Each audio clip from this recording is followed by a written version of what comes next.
네, 정치가 있는 저녁 정가는 서성교 건국대 특임교수 그리고 배종호 세한대 교수와 함께 정치권 소식 짚어보겠습니다. 안녕하세요. 네, 안녕하십니까. 어서 오세요. 네, 국회가 이번 주 굉장히 중요한 한 주일을 맞았는데 지금 보면은 뭐 여야 간에 각 2명씩 이제 만나서 예산안 협의를 하고 있습니다만 좀 어떻게 이제 풀릴지 전혀 뭐 이 해법을 어떻게 찾을지 기미가 안 보이는 것 같아요. 어떻게 보셨습니까?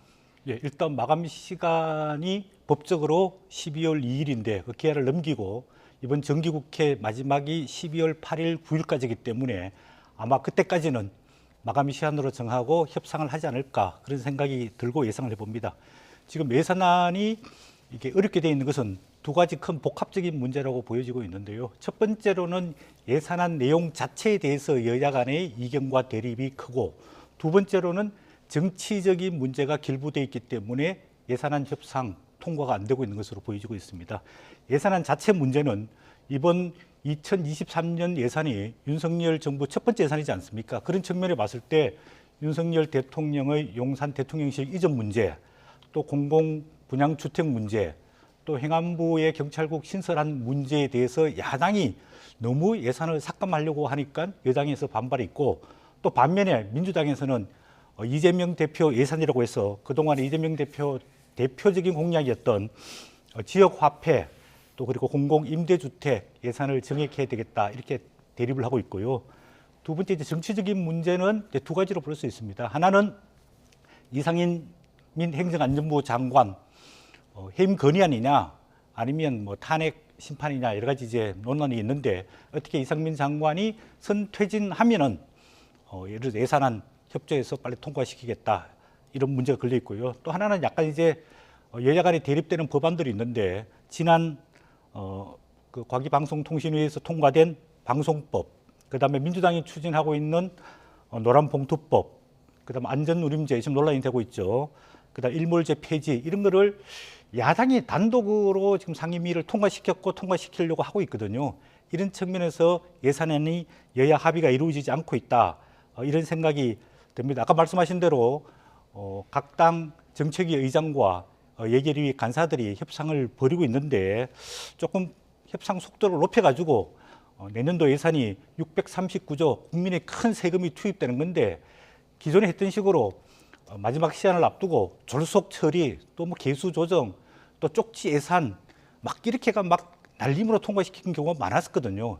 이번도 좀 그래 될 걱정이 많은데, 조금 여야 간에 국민 세금으로 투입되는 예산을 좀 심도 있게 좀 검토하고 합의해서 통과시키면 좋겠다는 생각이 드는데, 우리가 2014년 선진화법 이후에 8번의 예산이 정시에 통과된 경우가 2번밖에 없습니다. 그런 측면에 봤을 때 국회가 좀 법을 지키는 솔선수범의 자세로 국민의 기대에 부응하기 위해서 조금 협상과 합의에 속도를 냈으면 좋겠습니다. 네.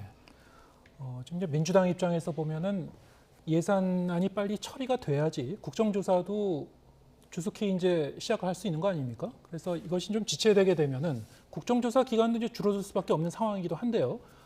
민주당 입장에서도 이제 이 예산안 부분도 그렇고 여러 가지 뭐 입법을 둘러싼 그 이견도 국민의힘 측과 해소되지 않고 있고, 장관 해임한 문제도 그렇고 여러 가지로 지금 답답한 그런 형국인 것 같습니다. 어떻게 보고 계십니까? 네, 말씀하신 대로 뭐 4가지 쟁점들이 남마처럼 얽혀 있는데요.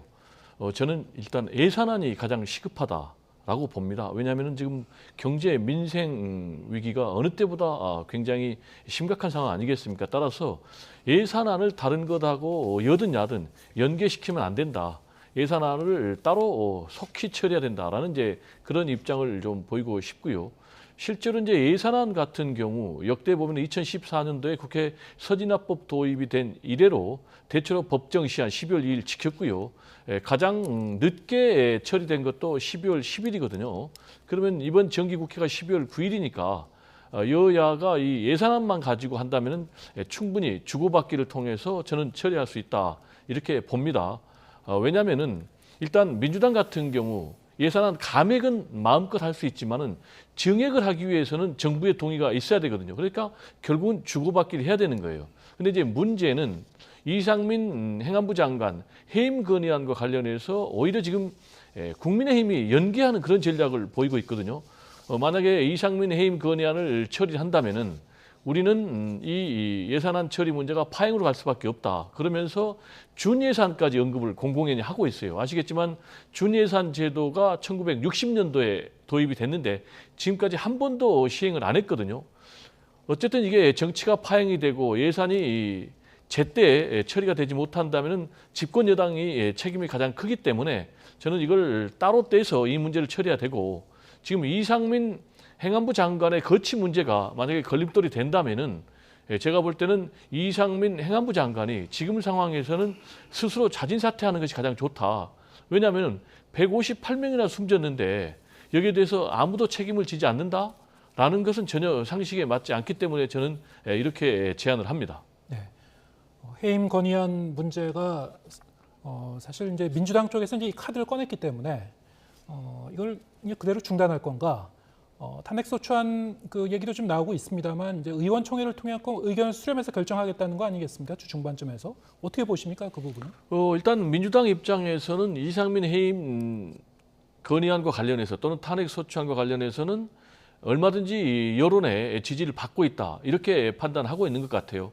구체적으로 여론조사를 보면은 이상민 장관을 해임해야 된다 또는 책임을 물어야 된다라는 여론이 50% 넘어서 뭐 60% 가까이 가는 그런 여론조사도 나오고 있기 때문에 국회 차원에서 책임을 묻겠다. 말씀하신 대로 방법론은 해임 건의안을 처리한다든지 또는 이제 탄핵소추안을 추진을 하는 것인데, 지금 뭐 선후라든지 동시에라든지 단계적으로 할 것인지 이런 부분은 아직 안 정해졌어요. 근데 대체적으로 지금 민주당은 탄핵소추안으로 바로 가는 것은 좀 부담이 있다. 그래서 일단 해임 건의안을 처리를 하고 거부를 한다면은 그 다음에 탄핵소추안을 다시 추진한다라는 방안이 가장 우세한 것 같고요. 또는 해임 건의안을 추진하고 곧바로 동시에 탄핵소추안을 또 추진하겠다라는 이제 그런 입장으로 보여지니까 이 부분과 관련해서는 민주당은 절대 양보할 수 없는 그런 입장이 이미 정해진 것이 아닌가. 따라서 앞으로 이제 의총에서 최종적으로 당론을 확정하면은 당론이 이제 확정되는 대로, 그러니까 7일 정도로 예상이 됩니다. 그래서 8일 날 보고를 하고 그래서 9일 날 처리하는 그런 일정을 그대로 밀고 가지 않을까 이렇게 전망이 됩니다. 네, 지금 말씀하신 날짜가 사실 이제 예산안 처리 시한하고도 맞물려 있어서요. 민주당 쪽에서도 이제 정치적 부담을 느끼고 있는 부분이 분명히 있는 것 같습니다. 지금도 지적해 주셨습니다만, 이 탄핵소추안으로 이제 곧바로 갈 것인가 여기에 대해서도 이제 부담이 있을 것이다. 어쨌든 의총을 통해서 이제 결정을 하긴 할 건데 아직도 이제 이게 어떻게 이 해법을 찾을 수 있을지는 이제 우리가 알 수가 없거든요. 어떻게 전망하시는지요? 예, 원래 민주당에서는 지난주에 이상민 행안부 장관 해임 건의안을 국회에 제출하고 통과를 시키겠다고 이야기를 했지 않습니까? 네. 그런데 민주당에서는 지금 이야기하고 있는 게 이상민 행안부 장관 해임 건의나 탄핵 소추안과 예산안을 연계시키지 않겠다고 이야기했는데 네. 시간적으로 보면은 연계가 안 될 수밖에 없는 상황이거든요. 그리고 원래 여야 원내대표 합의 사항에는 이상민 장관 해임 건의안이 들어가 있었지 않습니다. 단지 2023년도 예산안 합의 통과, 그 다음에 법률안 합의되는 부분 통과, 그 이후에 국정조사 45일 하기로 돼 있었던 거거든요. 근데 갑자기 민주당이 원칙을 어기고 이상민 장관 해임 건의안을 들고 나오면서 지금 국회가 난마 속에서 얽히게 된 상황이거든요. 아까 교수님께서 말씀하셨듯이 모든 일에는 선후 경중이 있습니다. 지금은 이상민 장관 해임 건의안보다는 예산이 중요하기 때문에 지금 경제가 굉장히 어렵지 않습니까? 그래서 빨리 예산을 통과시키고 정부에서 예산을 편성해서 내년 초부터 집행을 할 수 있도록 야당, 여당 합의를 이루는 게 필요하고, 일이라는 것도 경중이 있습니다. 중요한 일이 있고 덜 중요한 일이 있는데 이상민 장관 해임 건의안, 탄핵 소추안 이거는 후에 해도 되는 거거든요. 그런 측면에 봤을 때는 예산안에 대해서 여야가 조금 우선적으로 합의해서 처리를 하고 국정조사 진행 과정 속에서 이상민 행안부 장관의 과실이나 책임져야 할 일이 있으면은 그때 가서 책임지도록 하는 게 바람직스럽지 않을까, 저는 그런 생각이 듭니다. 제가 짧게 사실관계를 좀 바로잡아야 될 것 같은데요. 제가 얘기하신 대로라면서 이제 왜곡해서 제 의사를 좀 해석을 하신 것 같은데, 저는 이상민 행안부 장관이 자진 사퇴하는 것이 이 남마처럼 얽힌 전국을 좀 해소하고 예산안 처리도 빨리 처리하는 가장 지름길이다라고 얘기했고요. 그리고 또 민주당이 원칙을 어겼다 이렇게 말씀하셨는데, 지금 민주당이 원칙을 어긴 건 없어요. 민주당이 주장하는 것은 예산안은 예산안대로, 국정조사는 국정조사대로, 그리고 이상민 행안부 장관에 대해서 책임 묻는 것은 책임 묻는 대로 이게 다 별도로 진행이 돼야 된다라는 입장을 얘기하고 있고 여기에 대해서 오히려 예산안 처리하고 이상민 행안부 장관 문제 또 국정조사 문제를 지금 묶어서 대응을 하고 있는 것이 국민의힘이다라는 사실관계를 좀 바로 잡습니다. 예, 알겠습니다. 윤석열 대통령의 이제 지지율이 이제 새로 나왔는데 여론조사 결과 30%대 후반으로 올랐다는 이제 이 결과가 나왔죠. 5개월 만에 이 정도 수준으로 올라온 건 처음이라고 합니다. 어떻게 보셨습니까? 지금 이제 전국을 보면 여러 가지 면에서 좀 막혀 있는 부분이 많은데도 대통령의 지지율은 올랐군요. 예, 그렇습니다. 지난주에 비해서 2.5% 포인트가 올랐거든요. 그래서 네. 38.9%를 기록했는데 그 이제 40%에 육박하고 있습니다. 부정적인 측면은 60.8%에서 58.9%로 이제 60% 이하로 떨어졌는데 특히 내용을 보니까 보수척 지지자들의 지지가 상당히 많이 올랐습니다. 예를 들자면 대구 경북 지역에서 5.9% 포인트가 올랐고요. 부산, 경남, 울산 지역에서 2.7% 포인트가 올랐습니다. 그리고 보수 지지층에서도 4.5% 포인트 올라서 보수층 지지자들이 상당 부분 다시 복귀를 했고 또 덧붙여서 중도층도 2.3% 포인트 올랐고 특히 이제 20 세대들의 지지도도 4.7% 포인트 올랐습니다. 상당히 이제 윤석열 대통령이 그동안 열심히 해온 국정 운영을 해온 측면에 봤을 때는 좀 고무적이라고 보여지고 있는데 가장 큰 이유는 아무래도 최근에 경제에 악영향을 끼치고 있는 화물연대 파업에 대해서 윤석열 대통령이 불법과 타협 없이 법과 원칙을 지키면서 단호하게 대응한 이런 측면이 상당 부분 지지율에 반영된 것 아니냐 그런 생각이 듭니다. 이 지지율이 지난 화요일부터 지난 금요일까지 4일 동안에 조사된 지지도인데요. 업무 개시 명령이 지난주 화요일 날 국무회의에서 통과가 됐습니다. 그리고 당시 29일 날 화요일 날 38.4% 매일 이제 1일 여론조사를 하는데 마지막 금요일에 12월 2일에는 39.7%까지 올랐습니다. 이런 상승세 추이를 보면은 아마 다음 주에는 40% 전후로까지 올라갈 수 있지 않을까. 일단 그렇게 예상해 볼 수 있겠습니다. 네. 화물연대 집단 운송 거부에 대해서 강경 대응한 것은 이제 호응을 얻은 것 같다. 이렇게 이제 분석을 해주셨는데 이제 지금 보수층에서도 올랐지만 무당층에서도 좀 그 지지율이 오른 측면이 있더라고요. 데이터를 보니까 어떻게 보셨습니까? 일단 이번 여론조사가 오른 것은 사실이에요. 네. 30%대 후반까지 리얼미터 여론조사에서 오른 것은 5개월 만이니까 일단 오른 부분은 사실로 수용을 해야 될 것 같고요. 그런데 이제 이번에 지지율 상승을 견인한 것은 이제 보수층의 상승 그리고 또 중도 무당층의 상승이란 말이에요. 그래서 네. 이게 정확한 방향성이 잡힌 것인지 좀 지켜봐야 되겠어요. 예. 왜냐하면 지금 이제 우리 교수님께서도 이렇게 지지율이 상승한 것은 결국 화물차 연대 파업에 대해서 법대로 원칙대로 대응했기 때문이 아니냐라는 해석인데 이런 해석을 부정하기 좀 어려운 것 같아요. 현재 일어난 대표적인 사건이 이 사건이기 때문에 다만 갤럽 여론조사를 보면은 1%포인트가 상승했지만 여전히 지금 31%밖에 안 되거든요. 그러면 전체적으로 보면 20%대 후반에서 30%대에 머물고 있는 정체 현상은 분명하거든요. 특히 이제 갤럽 여론조사를 보면은 부정평가와 관련해서는 무능하다. 또 두 번째로는 독단적이다, 일방적이다라는 부분이 꼭 들어가거든요.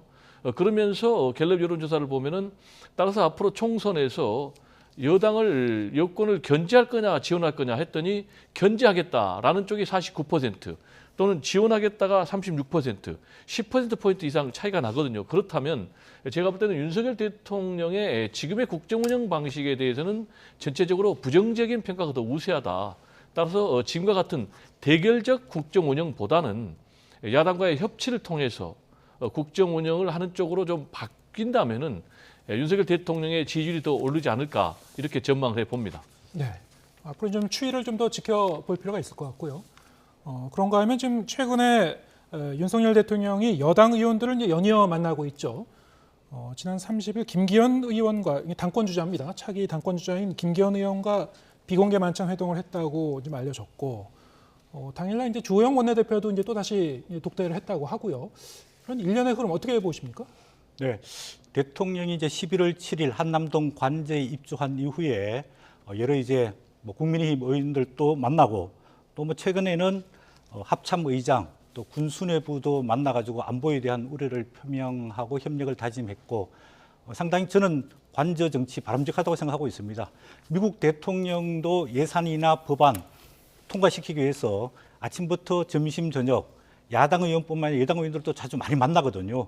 그러면서 당내 의견도 수렴하고 또 야당의 의견도 수렴하고 또 국민들의 의견도 수렴하는 측면에 봤을 때 저는 상당히 바람직스럽다 하고 보여집니다. 왜냐하면 대통령이 관저에서 식사를 하지 않고 외부에서 식사를 하게 되면 경호 문제라든지 또 비밀 보안 문제도 많이 생기기 때문에 관저에서 저녁 식사 자리를 통해서 여러 정치인들 또 국무위원들 또 뭐 국민의 존경받는 원로들 이런 분들 만나서 국정 운영에 도움을 받고 추천을 받는 것은 상당히 좋다고 보여지고 있습니다.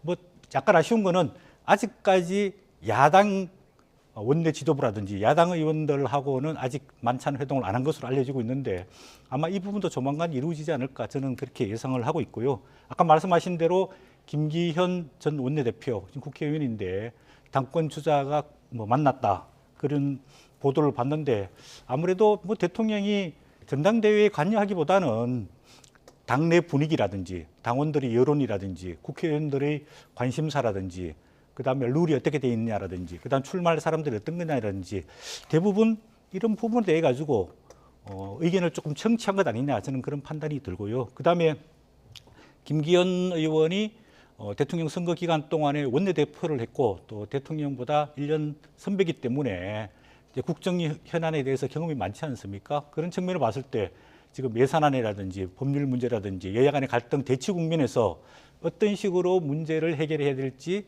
조금 의견을 청취했던 것 아니냐 그런 뭐 측면이 있을 것 같고 뭐 그동안의 보도를 보면은 김기현 의원뿐만 아니라 정진석 그 비대위원장 등 여당 지도부도 만났고 또 가까운 친윤계 의원들 부부 동반에서도 만났고 또 김성겸 합참의장과 르케무라 주한 미군 사령관 등 한미 군수뇌부도 만나가지고 북한 도발에 대해서 경고를 했고 그다음에 한동훈 이상민 장관 등 내각 주요 인사들을 일부 불러가지고 초청 만찬하면서 국정에 대해서 의견을 청취하고 의견을 교환했다. 저는 대통령이 이런 부분들을 조금 더 폭을 넓혔으면 좋겠다 그런 생각이 듭니다. 네, 관저 정치가 바람직하다 이렇게 평가를 해주셨는데 지금 말씀하신 그런 내용들이 만나서 얘기한 내용들 우리가 뭐 구체적으로 다 알 수는 없습니다만 어쨌든 이런 일련의 이제 만남이 있고 나서 국민의힘 전당대회 얘기가 이제 쏠쏠 나오고 있거든요. 2월 말 3월 초가 유력하다는 그런 이제 관측이 지금 계속 나오고 있고 이렇게 되면은 윤심이 이제 반영되고 있는 거 아니냐. 윤 대통령이 이제 당무에 개입하지 않겠다고 그랬는데 당무에 사실상 개입하고 있는 거 아니냐. 이렇게 볼 수도 있을 것 같아요. 어떻게 보셨습니까? 말씀하신 대로 윤석열 대통령이 당무에는 일절 개입하지 않고 있다라고 얘기했는데 지금 뭐 관저 정치를 본격적으로 시동을 걸었다고 봐야 되겠죠. 일단 말씀하신 대로 11월 7일 날 한남동 관저에 입주를 했는데 보름 뒤에 제일 먼저 맞은 손님이 윤핵관 4인방이에요. 권성동, 장제원, 윤한홍, 이철규 그리고 사흘 뒤에 정진석 비대위원장 등 지도부 국민의힘 이분들을 초청을 했으니까 비대위원 등 이제 정식 국민의힘 지도부보다 윤석열 대통령 입장에서는 친윤 4인방이 더 중요한 것이 아닌가 일정 순서로 보면 그리고 이제 세 번째로 이른바 지금 관저에서 지금 김기현 당권 주자죠 만났고 3시간이나 독대 만찬했어요. 그리고 또 그날 주호영 원내대표까지 만났단 말이에요. 그러면은 이런 행보를 볼 때 윤석열 대통령이 이런 관저 정치를 통해서 핵심을 두는 것은 두 가지 같아요. 하나는 내부 결속. 지금 윤석열 대통령은 강대강 정치를 계속하고 있거든요. 그럼 앞으로도 계속 이어갈 것으로 전망이 됩니다. 그렇다면 내부 결속이 굉장히 중요한 것이죠. 강대강 정치의 동력이 있어야 되니까. 그리고 역시 이제 윤석열 대통령 입장에서는 중요한 것이 향후에 당권을 누가 지게 할 것인가라는 부분이 굉장히 중요한 것 같아요. 당장 첫 번째로는 지지율이 굉장히 저조하기 때문에 이런 지지율 저조한 상황에서 안정적인 국정 운영을 뒷받침을 해줄 당대표가 필요하고 그리고 두 번째로는 앞으로 결국은 이 새로운 당대표가 2024년 공천권을 행사하거든요. 그러면 이 공천권을 행사하는 과정에서 내 사람을 이른바 친윤 사단을 대거 진입하게 해줄 수 있는 당대표가 누군가라는 부분. 이게 왜 중요하냐면 결국 윤석열 대통령 입장에서는 내 사람이 국회에 많이 진입을 해야만이 권력기관이 공고해지는 그런 문제가 있거든요. 그리고 마지막으로는 세 번째로 결국 이게 후계, 차기 대권 후계 구도하고 연관이 되기 때문에 이런 부분에서 과연 나하고 교감할 수 있는 사람이 누군가라는 것과 관련해서 집중적으로 지금 관제 정치를 통해서 이른바 면접을 했다라고 지금 언론에서 얘기하고 있거든요. 그러면 면접의 기회는 좀 공정하게 줘야 되지 않겠습니까? 그러면 앞으로 이러한 형태의 면접, 뭐 안철수 또는 뭐 또 윤상현 이른바 예비 당권 주자를 통해서 이른바 면접 정치가 또 계속 이어지지 않을까 이렇게 전망이 됩니다. 네. 앞으로 이제 관저 정치를 통해서 많은 이제 다른 이 차기 당권을 겨냥하고 있는 분들도 관저에서만 만나게 될 것이다. 뭐 이런 그 얘기인 것 같습니다. 알겠습니다. 오늘 말씀 여기까지 듣겠습니다. 서성교 건국대 특임 교수 배종호 세한대 교수와 함께했습니다. 고맙습니다. 네, 감사합니다.